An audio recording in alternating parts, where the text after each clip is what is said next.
Welcome to Kitchen Table Finance, the podcast where we serve up bite-sized pieces of financial advice to simplify your money and your life. Join your hosts, David Shotwell and Nick Nauta, and let's get started.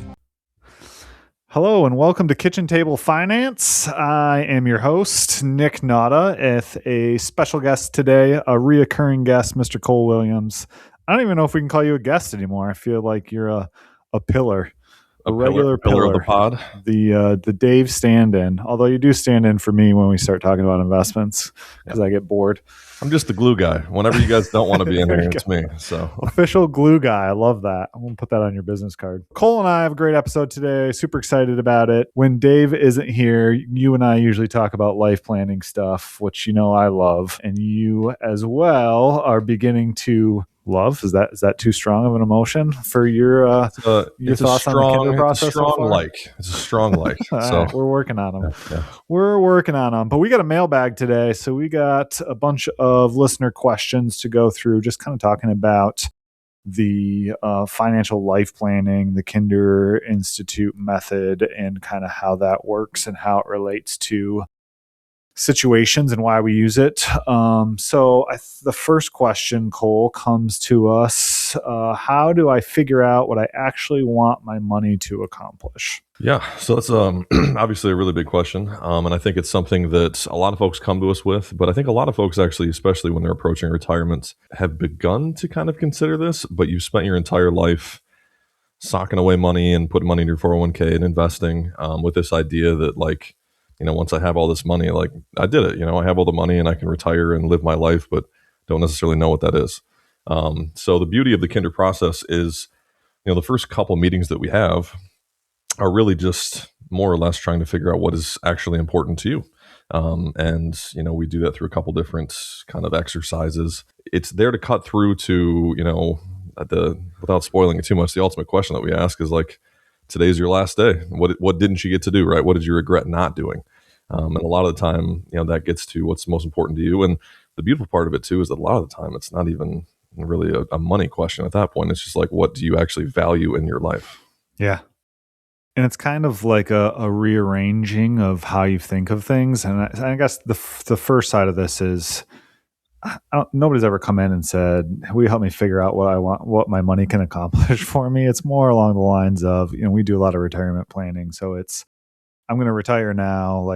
I'm not really sure what I'm going to do or what that means. I just know that I feel like I should have enough in resources to do this thing they call retirement, and really kind of taking that step back and thinking through okay, well, what are you going to do in retirement, right? And then money is kind of the supporting part of that, right? And I always use the analogy of, financial planning is like putting together a jigsaw puzzle. But the problem with the jigsaw puzzle is you got to know what you're trying to put together in order to start moving the pieces around, right? And so that picture on the box. And retirement planning is the same way. And that's why we believe in the life planning method, because until we get that clear vision, we're just moving pieces around, right? Some of them might fit, some of them might not, but we're just jamming them in there until we get real clear on what's most important to you. What do you want to accomplish? What do you want to make sure you can do right now? And also 5 and 10 and 15 years from now. And that is where the Kinder method really comes into play, because it is the process of getting wide and thinking about all the things you've ever thought about doing, and then taking that, distilling it, prioritizing it, and thinking about, what's truly missing. Like you said, what are you not going to, what do you regret? What did you not get to do or to be? And making sure we can do those things. And to your point, most of them aren't financially related. And even the ones that aren't truly, right? Even if your life plan, or if you always wanted to have a beach house in Malibu, right? That's unattainable for 99% of people at this stage of the game, right? But what are you actually doing in that beach house? What are the emotions? Why do you want it, right? Is it to connect with family or to have the kids over, or whatever those things are? Because generally we can recreate those and not have to buy a $10 million beach house, right? You can find you a nice pond in northern Michigan. Yeah. So it really just comes down to figuring that out and then putting the financial pieces into place. And I always tell people you don't want to make a financial decision just looking at the numbers or just because you want to grow your net worth, right? Like you want to make a financial decision because it's going to get you closer or more likely to be able to do the things that are most important to you. And that's a completely different conversation than, hey, you should convert all of your IRA money over the next 10 years because then at some point in the future, you'll have way more money in a Roth IRA that you can give to your kids if that's not what's most important to you, right? Like that's diminishing returns. So, Yep, and actually this kind of starts to dovetail into our second question here, Cole, which is how do I balance enjoying today with planning for tomorrow? Again, kind of tying this back into some of the kinder process, especially the first couple meetings, we're starting, like you said, starting very broad, getting very broad with what you want, what your interests are, what's important to you, and then gradually kind of getting narrower and deeper into really what's important. But some of those things that, as we're getting broad and kind of finding your interests in a way, the way that I like to think of it is obviously in the world of finance, we talk about diversifying your investment assets, right? And in a way, what we're doing is kind of hedging our bets because we don't know what's going to go up, what's going to go down. Similarly, the way that I like to look at it in terms of balancing, today with what is going to happen tomorrow is there might not be a tomorrow, right? And so some of your way of hedging your bets is it's awesome. And I hope that everybody lives to 105 and has a long, healthy life. But, it's not uncommon that people have their life cut short by, tragedy, sickness, anything like that. So if you're only ever thinking about the future, obviously you are, you're Ferris Bueller, right? If you never stop and smell the roses. So that's just kind of my way of thinking about it is I just think that it's not necessarily a selfish, I'm being wasteful and I'm living in the moment because I should be putting this in my 401k. It's more of a better overall life strategy to try to make sure that we're going to do, spread it out a little bit because, there are things probably when you're 30 that you really want to do that maybe when you're 70 and you can, have all of your money saved up that you might actually not have an interest in doing anymore. Maybe you can't do it anymore. So, yeah. No, I think that's a great point. And I heard this crazy stat. I think this is like the third or fourth time I brought it up, but it still blows my mind. And that is at 65, you've got about 12 good years left of health where you can actually like travel and go out and do the things on average, right? And obviously some people are going to be longer than that. Some people are shorter, but if you think of that in terms of like opportunities for retirees, that's not a long window, right? Like there's a lot of stuff that you probably want to get done in those 12 years if you knew for a fact year 13 wasn't going to happen, right? And so that's where the balancing, and this kind of goes into, we go back into like the tax planning, Roth conversions, things like that of like, yes, over your 30-year retirement time frame, like you could probably save a lot of money in taxes by doing Roth conversions, and there's nothing wrong with that. But you also probably could spend more of those resources by not paying the taxes now and going out and doing the things. And then when you're older and you can't do those things, you're in a better life space to pay more taxes, if that makes sense. So like, and this is where figuring out what's important to you is so important, because if what's most important to you is maximizing these 12 years that you have to travel and, be with the grandkids and do stuff, like maybe a conversion doesn't make sense in that standpoint, or maybe, like front loading some of your retirement spending and having lower retirement spending later doesn't, so there's a lot of things that go into that equation where if we're not doing the life planning piece of it, we're just looking at like, how do we maximize your net worth, and looking at some of the figures that we see with our retirees of like, well, you can save $300,000 by doing this. That's great if that's like your ultimate goal is to have more money left over for the next generation. But if your goal is to maximize your enjoyment in those 12 years you have, that's probably not your best bet. And so balancing that out with what you actually want to do and accomplish with all of the other stuff of, the tax planning and the investment management and all that stuff. Like you have to have those goals and you have to know what's most important to you. Because of all the people that we work, I don't know anyone whose goal is to have the biggest net worth possible on the day they die, right?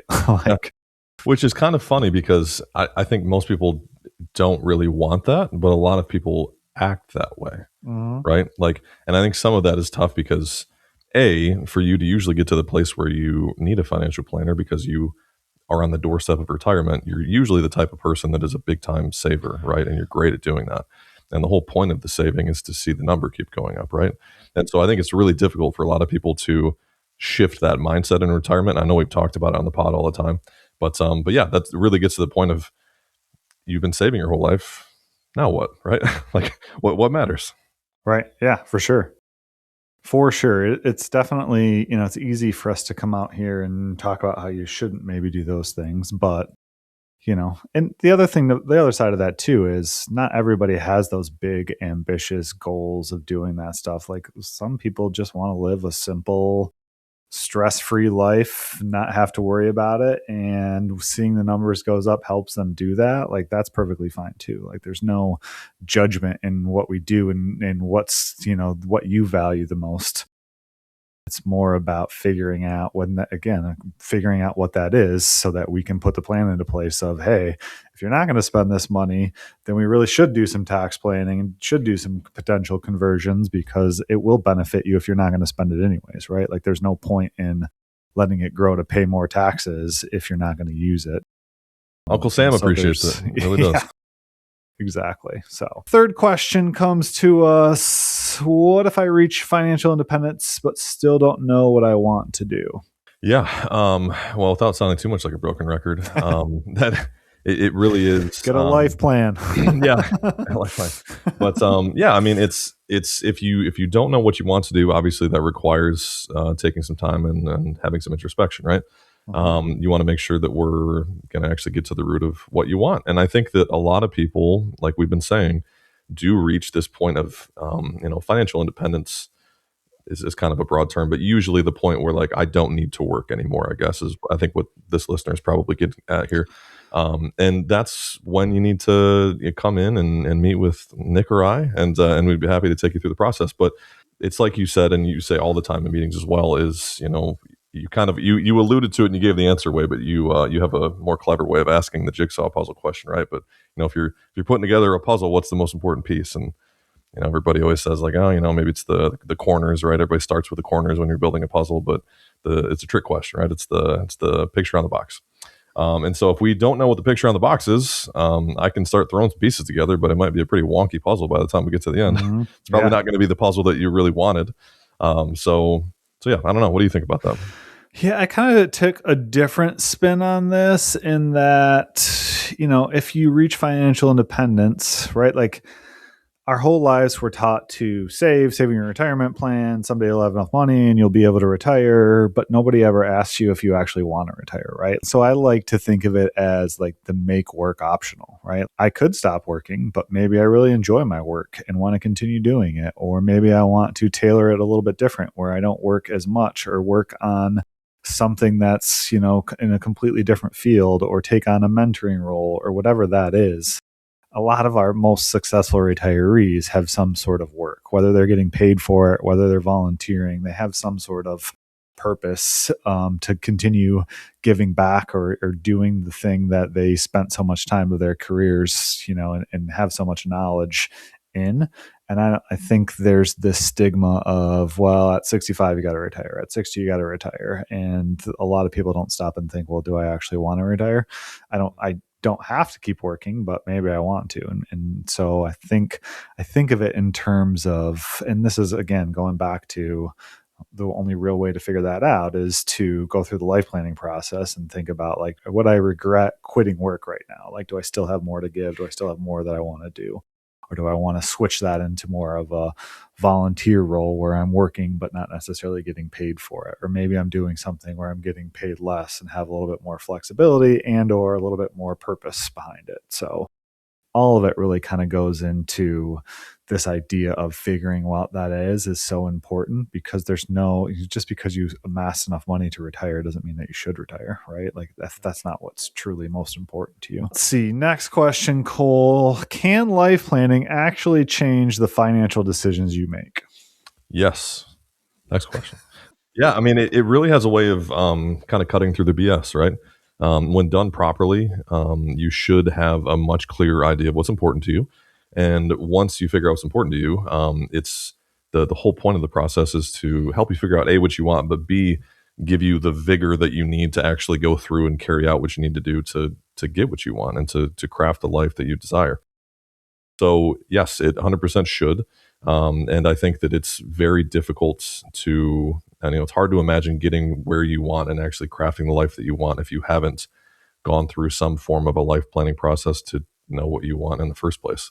The analogy I like is it's like if we're in Michigan. So if you were a pilot at Detroit Wayne Metropolitan Airport, right? And you were flying somewhere on the West Coast or whatever, like it's really important that you get the heading right, or else you're trying to fly to San Diego and you wind up in Spokane, right? If you don't know where you're going, then you're probably not going to like where you end up.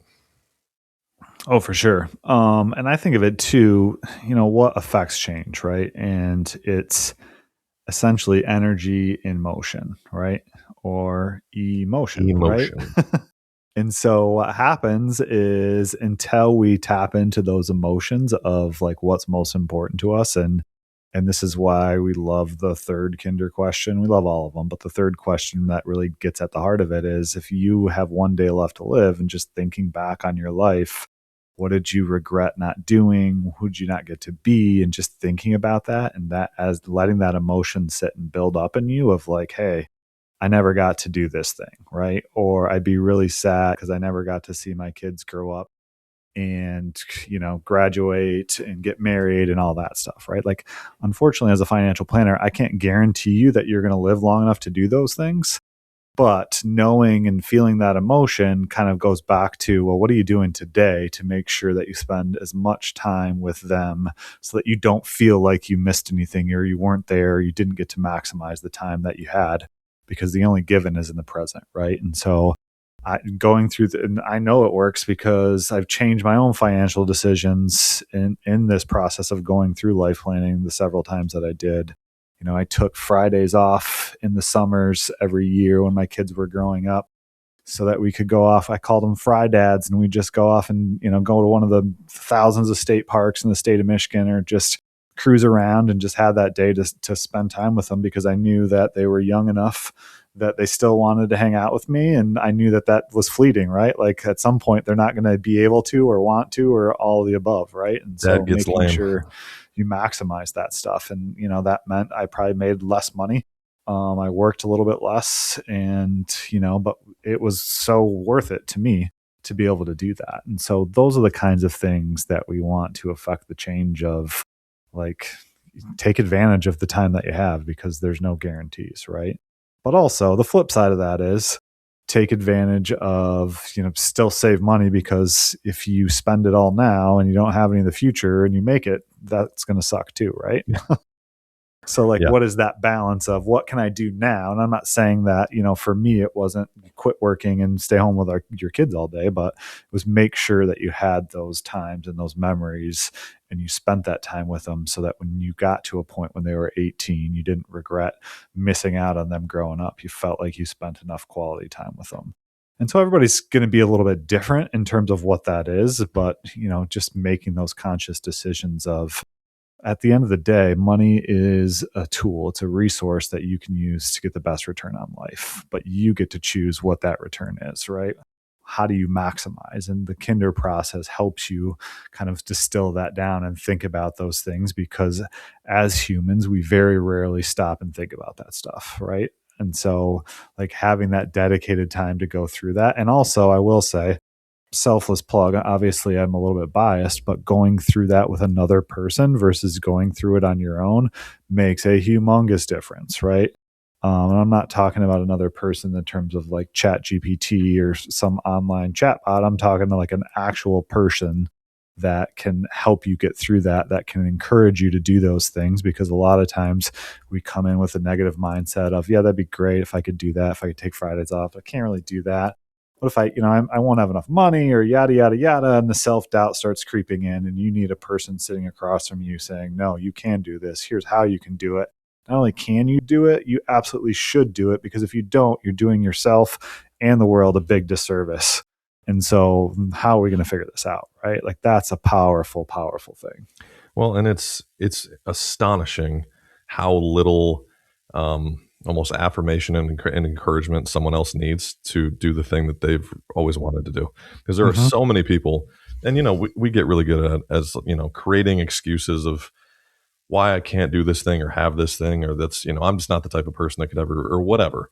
And you vocalizing that and expressing that with another person, unless it's something super off the wall, the person sitting across from me is going to be like, why? Like, of course you should do that. And it takes so little of that for the first person to say like, yeah, I guess I should. And just to put that in emotion and get what you want. Absolutely. So our next question kind of dovetails into this as well, but how do I know whether I'm saving too much for a future that you may never enjoy? It's a bit of a tricky one. The strategy that I've kind of implemented in my own life and in my own financial plan is to put some of the saving and investing kind of on autopilot, right? And really the best way to do it is to, again, go through a bit of the financial planning process and figure out roughly how much of your income you should be saving to get to a certain number or a certain place when you're 60 or you're 65, and then just let that be what it is, and then enjoy the rest of the resources that you have through your budget. That's the way that I try to do it. And so I have a little bit of, I've met my saving and investing goals for the month or for the year and whatever it is.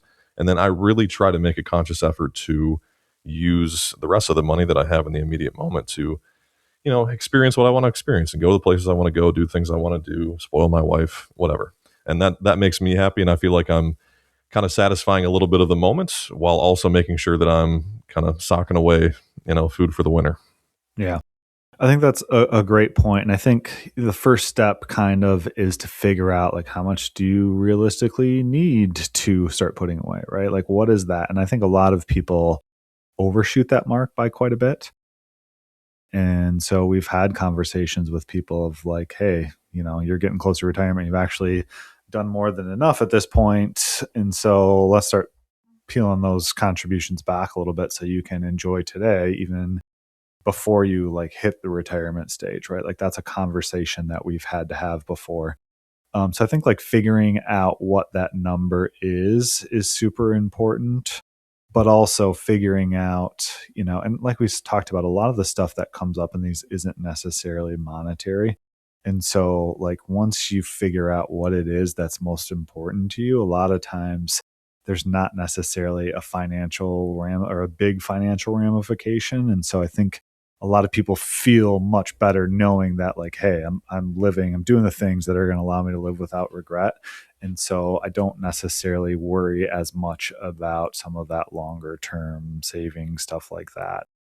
But the flip side of that too, Cole, I think is there's just some people out there that are going to have that bigger buffer, right? They're going to want to reach into the, 90s of their probably success in their Monte Carlo in order to be able to do the things today that they want to do. And so figuring out like where you stand in that and figuring out like, hey, in order for me to feel good to be able to take the time and do the things that are important today, I need to like hit this goal so I feel confident in where that Monte Carlo plan simulator sits, right?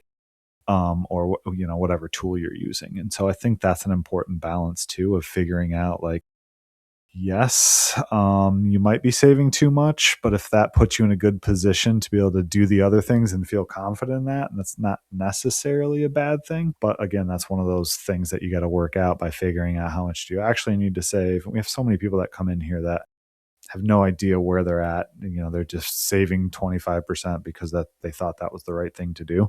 But they've been doing it forever and they don't necessarily want to retire, and just kind of rethinking what that looks like can make a big difference for a lot of those people.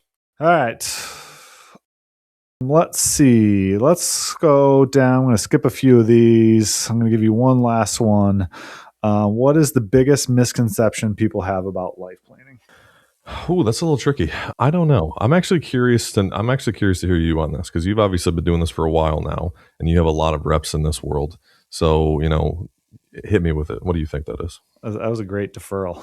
I mean, truthfully, yeah, it's I'm still relatively new to it and you have a lot of reps. So I think the biggest misconception that I see from a lot of people is how impactful it actually is, right? We don't go out and market like financial life planning to the extent of like nobody comes into the office and says, Cole, heard you were a financial life planner and I need a life plan, my friend. Like, right? Like that.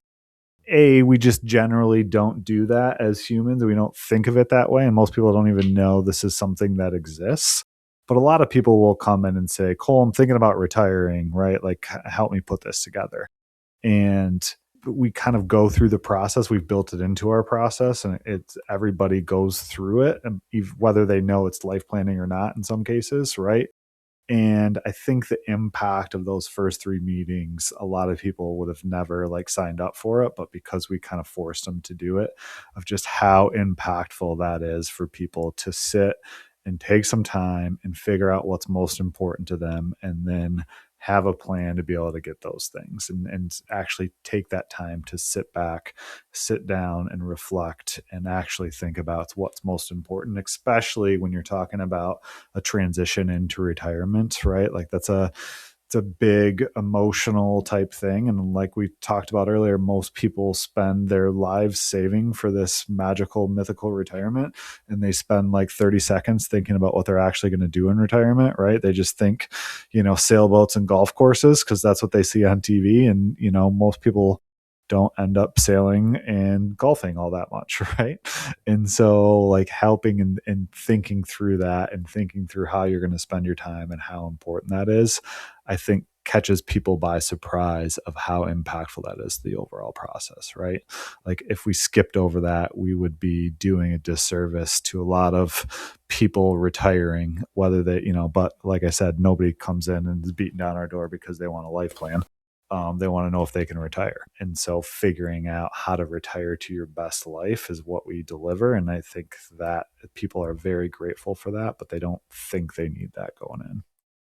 Yeah, I actually completely agree with that. Well, and the other thing that I've noticed too is that I think that a lot of people don't, I mean, obviously, A, don't really think about these things, but B, don't really give themselves the venue to really talk it through, think it through. Mm-hmm. Like, you might consider it for a minute, but usually it's kind of a fleeting thought and it kind of goes away. But when you're sitting down with a planner, a life planner, and you're kind of just in a room and you have an hour to chat and think about these things, it's really incredible what can come out. Like and the fun thing too that I've witnessed as well is a lot of times for married couples, right? Most of the time when people come to us, they're married and they're approaching retirement. You'd think that you know everything about your spouse and your partner, Yeah. right? But there are so many times where, one spouse, reveals something that they've always wanted or that's really important to them that they haven't ever voiced to the other spouse. And it's like this really fun, interesting moment where it's like, I didn't know you cared about that. And like, sometimes it's a shared want that they didn't know that they had together. And so those moments can be really powerful. Yeah. It's just where the job's really fun. Yeah, absolutely. And even the opposite side of that I've had too, where like spouses will be like, yeah, you've always talked about doing that, but we've never actually gotten it done. And to help them actually take that next step to do that thing is also really cool. Life planning for the win, my friend. It's what gets me excited to get out of bed every day and go out and go to work and help people and, just go through that process because I've seen some incredible things and been able to help people. And I truly, truly enjoy it. So Cole, as always, been a pleasure, my friend. Thanks for standing in glue guy for Dave today and talking life planning with me. Until next time, my friend. Absolutely. Thank you very much. Thank you for joining us for another chat about your retirement and finances. Please hit that subscribe button. You can also contact us at srbadvisors.com or email us at info@srbadvisors.com. See you next time on Kitchen Table Finance.